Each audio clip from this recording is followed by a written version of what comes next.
विंध्य संविदाकार संघ रीवा ने लोक निर्माण विभाग परिक्षेत्र रीवा के मुख्य अभियंता को विभिन्न समस्याओं और मांगों को लेकर एक ज्ञापन सौंपा है। संघ ने निर्माण कार्यों में हो रही गुणवत्ता जांच, भुगतान प्रक्रिया और निविदा शर्तों को लेकर आपत्ति दर्ज कराई है। संघ का कहना है कि शासन की नीति के अनुसार स्थानीय स्तर पर गुणवत्ता जांच होने के बाद भी संविदाकारों को पूर्ण भुगतान नहीं किया जा रहा है। बजट आवंटन के अभाव में भुगतान लंबित रहते हैं, जिससे छोटे और मध्यम संविदाकार आर्थिक संकट का सामना कर रहे हैं।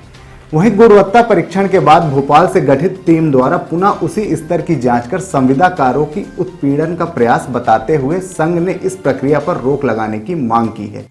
मुख्य अभियंता महोदय से हमारा प्रतिनिधि मंडल मिला, के सौरा संरक्षक हूँ, अध्यक्ष महोदय के उसमें मिला।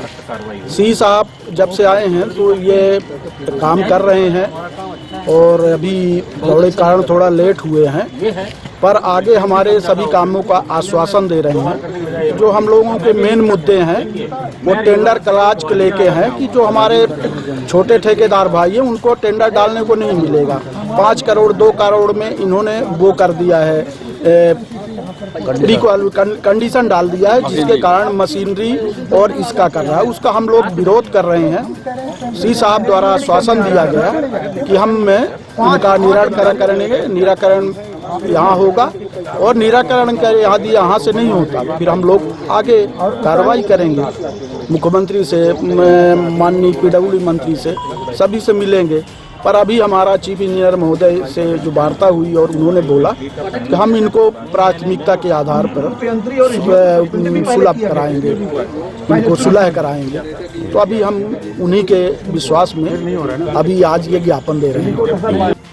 संघ ने सभी निविदाओं में प्राइस वेरिफिकेशन का प्रावधान, मशीनरी की आयु के बजाय फिटनेस के आधार पर उपयोग, समयबद्ध भुगतान, रॉयल्टी कटौती शासकीय दरों पर करने और जल जीवन मिशन के तहत सड़कों की खुदाई से हो रहे नुकसान पर रोक लगाने जैसी प्रमुख मांगें रखी हैं। वो तो इसमें 16 सूत्री पढ़ के बताई गई है और मोटे तौर पर कहें तो कुछ निविदाओं में नवीन क्लॉज जुड़ने के कारण असुविधा हो रही है, उसको कुछ सुधार करने की मांग की गई है। कुछ बिलों में विसंगतियां होती हैं, उनको ठीक करने की मांग हुई है। प्रति माह बिल का भुगतान हो, इसकी मांग की गई है। रॉयल्टी से संबंधित जो विसंगतियां हैं और पूर्व में जिस प्रकार से परमिट पास वगैरह जारी करने की प्रक्रिया होती थी, उसको वापस उसी प्रकार से लागू करने की मांग की है। तो इस प्रकार से ये 16 मांगे हैं जो इस स्तर पर सुलझ सकती हैं, वो हम इस स्तर पर सुलझा देंगे। तो इस स्तर पर सुलझ नहीं सकती, उसकी रिकमेंडेशन वरिष्ठ कार्यालय को